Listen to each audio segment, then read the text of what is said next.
Dear students, मैं doctor पूर्णिमा दीक्षित आपको BSc second year में कोऑर्डिनेशन केमिस्ट्री पढ़ा रही हूँ, जिसमें हम लगातार आगे बढ़ते जा रहे हैं। कल के लेक्चर में आपने उपसहसंयोजक यौगिकों में समावयवता पढ़ा था। आप लोग कार्बनिक रसायन में समावयवता से अच्छे खासे परिचित हैं। समावयवता यानी जब हम एक अणु सूत्र द्वारा दो या अधिक यौगिकों को प्रदर्शित कर सकते हैं जो कि गुणों में असमान या भिन्न भिन्न होते हैं, उनको हम समावयवी कहते हैं। कल समावयवता में हमने पढ़ा था कि समावयवता भी दो तरीके से होती है, संरचनात्मक समावयवता और त्रिविम समावयवता। संरचनात्मक समावयवता में अलग अलग परमाणु आपस में जुड़ करके अलग अलग ग्रुप्स बनाते हैं और इस तरीके से संरचनात्मक समावयवता पाई जाती है। त्रिविम समावयवता में आपने पढ़ा था कि ये ग्रुप जो है, इनका अरेंजमेंट, इनकी व्यवस्था जो है अंतराल में विभिन्न तरीकों से होती है, जिसके कारण त्रिविम समावयवता पाई जाती है। संरचनात्मक समावयवता में आपने कल पढ़ा था, ये भी विभिन्न प्रकार की होती है।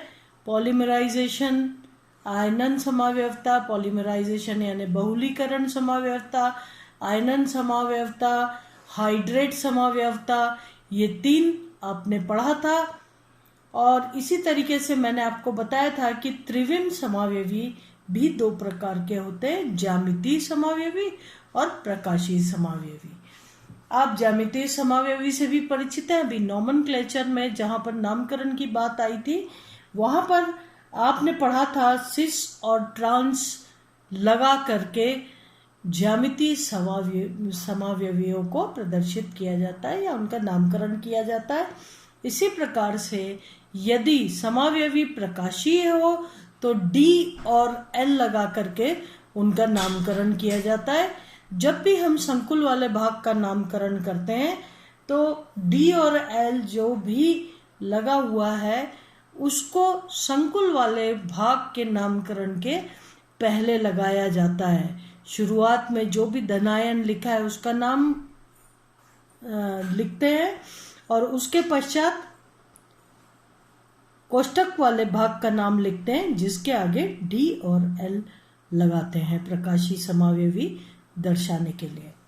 उसी क्रम में हमने पढ़ा था कि पॉलीमराइजेशन, आइसोमेरिज्म जो है वो ऑर्गेनिक के जैसा नहीं होता है, कार्बनिक रसायन के जैसा नहीं होता, जहां पर कि पॉलीमराइजेशन, बहुलीकरण उसको कहा जाता है जिसमें एक ही यूनिट, एक इकाई बार बार रिपीट हो रही हो, बार बार उसको दोहराया जा रहा हो, तो उसको हम लिख करके ब्रैकेट में और n लगा देते हैं, यानी n नंबर ऑफ वो कार्बनिक मॉलिक्यूल्स लगे हुए, जिसको हम बहुलक कहते हैं और इस प्रक्रिया को बहुलीकरण कहते हैं। इनऑर्गेनिक केमिस्ट्री में खास तौर पर उपसहसंयोजक यौगिकों की जहां तक बात है, वहां पर बहुलीकरण का मतलब एक संकुल जो है उससे दूसरा संकुल दुगने अणुभार का होगा, तीसरा संकुल तिगुने अणुभार का होगा। कुल मिला के वही परमाणु उनमें रिपीट हो रहे हैं, आ रहे हैं, और उनका जो अणुभार है वो दुगना और तिगुना होता है।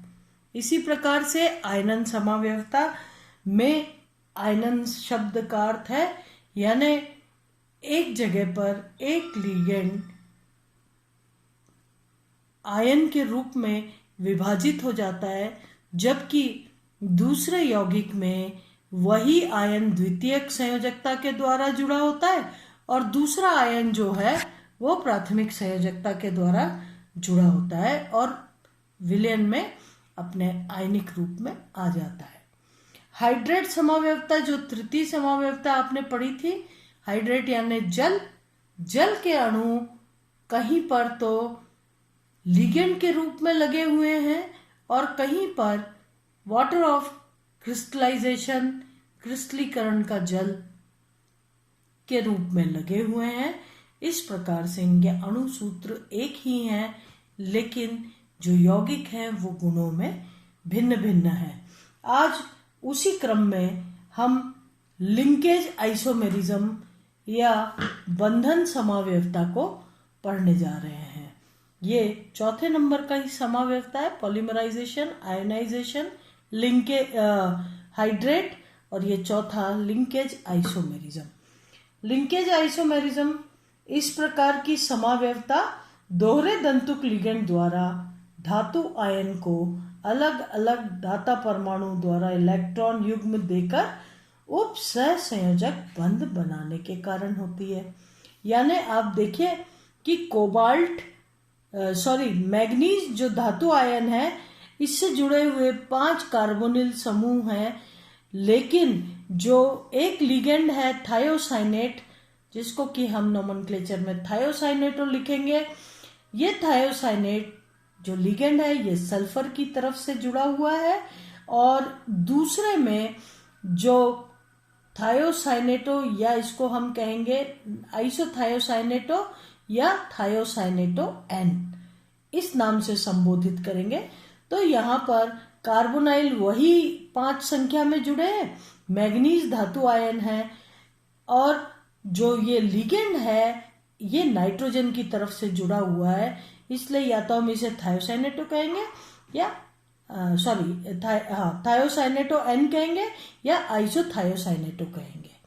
इसी प्रकार से यहाँ पर आप देखिए क्रोमियम धातु आयन से जुड़े हुए ये NO2 यानी नाइट्रो समूह, IUPAC नाम में हम इसको नाइट्रो कहते हैं, और यहाँ पर नाइट्रो समूह ऑक्सीजन की तरफ से जुड़ा हुआ है, जबकि दूसरे यौगिक में नाइट्रो समूह जो है वो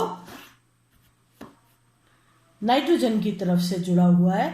और इस तरीके के से इसका नामकरण करते समय हम इस लिगेंड को नाइट्रो O लगा के प्रदर्शित करेंगे, जबकि इस लिगेंड को नाइट्रो N लगा के हम यहाँ पर इनका नामकरण भी करेंगे। इसका नामकरण चूंकि धनावेश है, धातु का नाम वो का वो ही रहेगा। यहाँ पर 5 कार्बोनिल समूह लगे और एक लिगेंड थायोसाइनेट, जिसको थायोसाइनेटो, और लिंकेज बताने के लिए, बंधन बताने के लिए हम S लगाएंगे। तो ये क्या हो जाएगा, ये हो जाएगा पेंटा, C पहले आएगा तो हो गया पेंटा कार्बोनिल थायोसाइनेटो,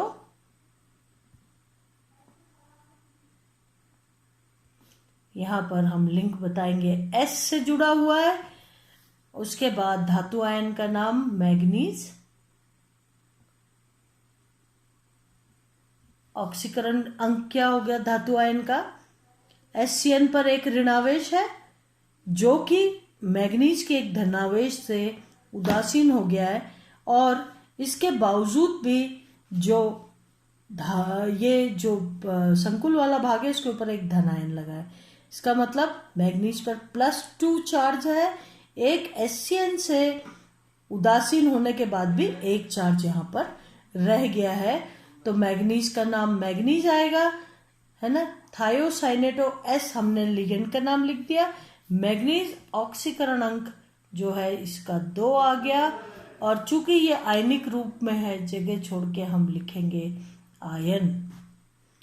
उसी तरीके से इसका नाम हो जाएगा, सिर्फ फर्क यहाँ पर आ जाएगा, जहाँ सल्फर से बॉन्डिंग है वहाँ नाइट्रोजन से बॉन्डिंग है, हम थायोसाइनेटो ही लिखेंगे इसको, बॉन्डिंग फ्रॉम N, ठीक है। तो पेंटा कार्बोनाइल ये का यही आएगा, penta carbonyl thiocyanato N, manganese 2 ion, ये का यही नाम आ जाएगा। इस तरीके से इनके नामकरण हो जाएंगे। बंधन समावयवता दोहरे दंतुक लिगेंड जिनके पास 2 डोनर एटम होते हैं लेकिन एक बार में से उनमें एक ही donor atom lone pair of electron धातु आयन को देकर के बंध बनाता है। ऐसे लिगेंड युक्त जो कंपाउंड्स होते हैं वो भी समावयवी होते हैं। एक बार एक डोनर एटम से धातु से जुड़े होते हैं, दूसरी बार दूसरे डोनर एटम से, तो अणु सूत्र क्या होगा? समान होगा और लेकिन गुणों में भिन्न होंगे क्योंकि ये भिन्न भिन्न संकुल है। इसी तरीके से आप यहाँ पर देखिए, यहाँ क्रोमियम से जुड़े हुए 5 एमीन लिगेंड है, जबकि ONO या NO2 नाइट्रो कहा जाता है, जिसे नाइट्रो O हो जाएगा, ये नाइट्रो N हो जाएंगे। क्या नामकरण हो जाएगा? पेंटाएमीन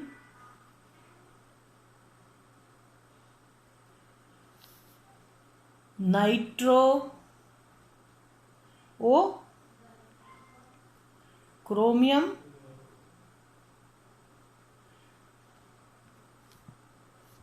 ऑक्सीकरण क्रोमियम का निकालिए, यहाँ पर 2 प्लस लगा हुआ है, ठीक है। नाइट्रो समूह पे 1 माइनस होता है और यहाँ 2 प्लस लगे, यानी क्रोमियम की वैलेंसी क्या हो गई? ऑक्सीकरण अवस्था +3, तो लगा दीजिए +3 और जगह छोड़ के, चूंकि ये आयनिक रूप में है तो आ जाएगा आयन। उसी तरीके से इस वाले कंपाउंड के केस में पेंटाएमीन नाइट्रो N क्रोमियम ऑक्सीकरण 3 आयन, बिल्कुल वो का वो नाम हो जाएगा। सिर्फ जो एटम, जो डोनर एटम धातु आयन से जुड़ा हुआ है उसको हम अलग अलग मेंशन कर रहे हैं। यहाँ पर ऑक्सीजन जुड़ा हुआ है जबकि यहाँ पर नाइट्रोजन जुड़ा हुआ है। इसके बाद अगला जो आइसोमेरिज्म अगले प्रकार की वो है कोऑर्डिनेशन आइसोमेरिज्म, या फिर उसको आप कहेंगे उपसंयोजक समावयवता। उपसंयोजक समावयवता में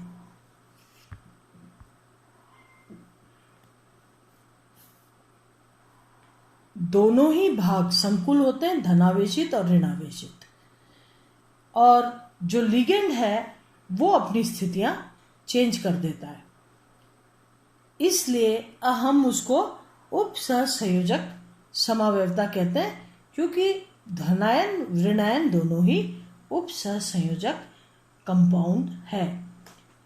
संकुल धनायन व संकुल ऋणायन द्वारा बने उपसंयोजक यौगिकों में लिगेंड की स्थिति परिवर्तन के परिणाम स्वरूप इस प्रकार की समावयवता पाई जाती है।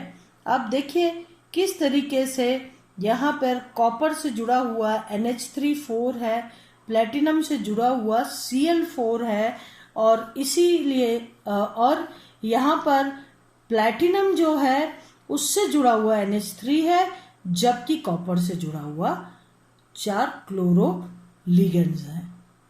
यहाँ पर आप देखिए क्रोमियम से जुड़ा हुआ NH3 6 है और क्रोमियम से ही जुड़ा हुआ SCN6 है, और यहाँ पर लिगेंड्स बट गए हैं और 2 थायोसाइनेटो लिगेंड क्रोमियम से और 4 एमीन जुड़े हुए हैं, और यहाँ पर 4 SCN और 2 NH3 समूह लिगेंड्स जुड़े हुए हैं। तो इस प्रकार से लिगेंड देखिए अपनी स्थितियों को चेंज कर रहा है, और धातु आयन वो के वही हैं, चूंकि दोनों ही भाग धनावेशित और ऋणावेशित संकुल हैं और इनमें लिगेंड अपनी पोजीशंस चेंज कर रहा है, इसीलिए हम इसको उपसंयोजक समावयवता कहते हैं। यहाँ पर देखिए प्लेटिनम से जुड़े हुए 4 NH3 समूह है, पैलेडियम से 4 क्लोरो, पैलेडियम से NH3 समूह जुड़ गए, अब प्लेटिनम से 4 क्लोरो समूह जुड़ गए। एक चीज आप जानते हैं कि जब संकुल दोनों ही भाग धनावेशित ऋणावेशित संकुल वाले होते हैं तो हमेशा धनावेशित पार्ट को पहले लिखा जाता है, बाद में ऋणावेशित। ये सॉल्ट या लवण लिखने का तरीका होता है, आप शुरू से ही पढ़ते आ रहे हैं। सोडियम को पहले लिखा जाता है, क्लोराइड को बाद में। इस तरीके से एक एग्जाम्पल ये है, कोबाल्ट 6 NH3 समूह से जुड़े हुए हैं और क्रोमियम 3 ऑक्सिलेटो समूह से जुड़ा हुआ है, जबकि यहाँ पर क्रोमियम जो है वो NH3 से जुड़ा हुआ है और कोबाल्ट जो है वो ऑक्सिलेटो समूह से जुड़ा हुआ है। इस तरीके से अगर इनका नामकरण देखा जाए तो क्या हो जाएगा, ये एमीन 4 लगे है ना, तो टेट्राएमीन कॉपर, और यहाँ पर अगर +2 चार्ज आ जाए, क्योंकि यहाँ 4 Cl है, प्लेटिनम पर भी +2 चार्ज आ जाए तो क्या होगा, Cl के कारण यहाँ पर -2 चार्ज हो जाएगा। ऑक्सीकरण अंक कॉपर का भी +2 है और प्लेटिनम का भी +2 है। इसका नामकरण हो जाएगा क्या, टेट्राएमीन कॉपर, जगह छोड़ के टेट्राक्लोरो प्लेटिनेट, और ऑक्सीकरण अंक दोनों का ही ब्रैकेट में 2 आ जाएगा। जबकि यहाँ पर देखिए प्लेटिनम जो है वो एमीन से जुड़ा हुआ है और कॉपर क्लोरो से जुड़ा हुआ है, तो ये हो जाएगा टेट्राएमीन प्लेटिनम 2 टेट्राक्लोरो क्यूप्रेट 2, ये हो जाएगा। इसी प्रकार से अगर इसको देखा जाए तो इसमें क्रोमियम 6 NH3 से जुड़ा हुआ है, क्रोमियम HCN से थायोसाइनेटो से जुड़ा हुआ है। क्या नाम हो जाएगा इसका, इसका नाम हो जाएगा हेक्साएमीन क्रोमियम 3, ये हो जाएगा hexa thiocyanato S chromate, negative part है क्रोमेट 3। जबकि यहां पर नामकरण क्या हो जाएगा, ये एमीन है 4 टेट्राएमीन डाइथायोसाइनेटो S से जुड़ा हुआ है क्रोमियम 3, और ये वाला जगह छोड़ के आ जाएगा डायमीन टेट्राथायोसाइनेटो S क्रोमियम क्रोमेट, चूंकि ये भाग ऋणावेशित है तो हो जाएगा क्रोमेट 3, ये इसका नाम हो जाएगा। यहां पर देखिए प्लैटिनम NH3 जुड़ा हुआ है, पैलेडियम Cl4 जुड़ा हुआ है। प्लैटिनम की ऑक्सीकरण अंक यहाँ उतना ही आना चाहिए जितना पैलेडियम पे यहाँ है, 4 माइनस है, अगर पैलेडियम +2 हो तो 2 माइनस यहाँ आ जाएंगे और प्लैटिनम का भी +2 यहाँ 2 प्लस आ जाएंगे। नाम हो जाएगा टेट्राएमीन प्लैटिनम, जगह छोड़ के टेट्राएमीन प्लैटिनम 2, जगह छोड़ के टेट्राक्लोरो पैलेडेट 2, ये आप कर चुके हैं। इसी प्रकार से देखिए यहाँ पैलेडियम के साथ 4 NH3 जुड़े और प्लैटिनम के साथ 4 क्लोरो जुड़े हुए हैं। नेक्स्ट एग्जाम्पल में देखिए कोबाल्ट के साथ NH3 6 जुड़ा हुआ है 6, और क्रोमियम के साथ 3 ऑक्सिलेटो समूह जुड़े हुए हैं, और यहाँ पर क्रोमियम के साथ एमीन जुड़ा हुआ है और ऑक्सिलेटो समूह कोबाल्ट के साथ जुड़े हुए हैं। नामकरण में हो जाएगा हेक्साएमीन कोबाल्ट 3, जगह छोड़ के ट्राई ऑक्सिलेटो क्रोमेट 3, ये नाम आ जाएगा। यहाँ पर हेक्साएमीन क्रोमियम 3 ट्राई ऑक्सिलेटो कोबाल्टेट 3, ये नाम आ जाएगा।